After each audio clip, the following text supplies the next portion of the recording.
Hi, I'm Dr. Antonatos, a board-certified internal medicine physician focused on obesity, metabolic care, and GLP-1 treatment.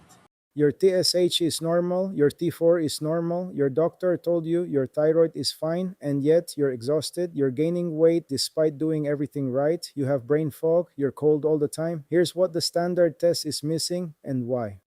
The standard thyroid panel checks two things, TSH and T4. TSH tells you what your pituitary gland is signaling. T4 is the storage form of thyroid hormone. Neither one tells you what is actually happening at the cellular level. The hormone that powers your metabolism, that regulates your energy, your temperature, your weight, is free T3, the active form. And in most standard panels, free T3 is never ordered, so your labs come back normal and your symptoms don't.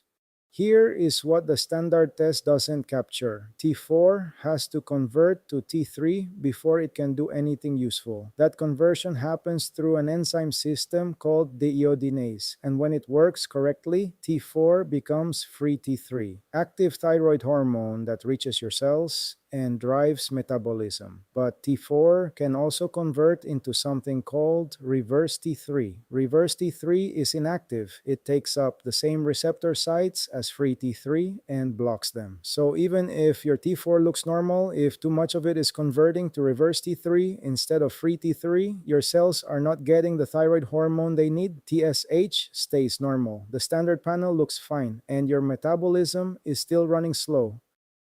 What drives reverse T3 elevation? A few things, and you'll recognize all of them. Chronic stress. Cortisol directly promotes the conversion of T4 into reverse T3. Caloric restriction. A study by Spalding and colleagues found that total fasting produced a 58% rise in reverse T3, simultaneously with a 53% drop in active T3. This is why crash dieting may slow your metabolism even after you resume eating. Chronic inflammation. Elevated CRP is an independent predictor of reverse T3 levels, and obesity itself, adipose tissue, shifts the conversion pathway away from active T3. Every one of these is common, and none of them shows up on a standard thyroid panel.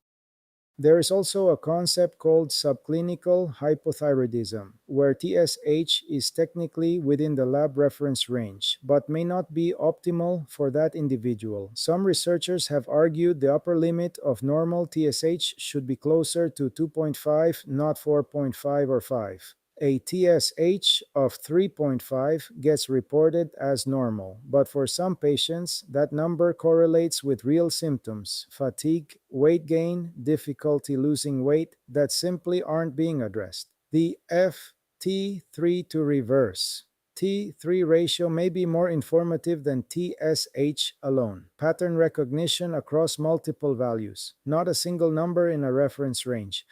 This matters directly for patients on GLP-1 therapy. When you lose significant weight on semaglutide or tirzepatide, your thyroid hormone levels shift. TSH tends to decrease. Free T3 tends to decrease. Adipose tissue, which drives the enzyme that inactivates T3 locally,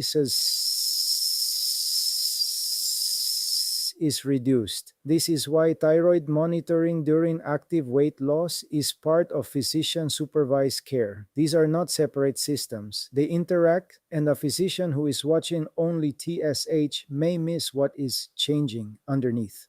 If you've been told your thyroid is fine, but your symptoms don't match that answer, it may be worth looking at the full picture. TSH, free T3, reverse T3, fasting insulin, and inflammatory markers together tell a story that no single number can. We have a free metabolic score at text2md.com or text us directly 973 847 2280. I will personally respond. Thank you for watching.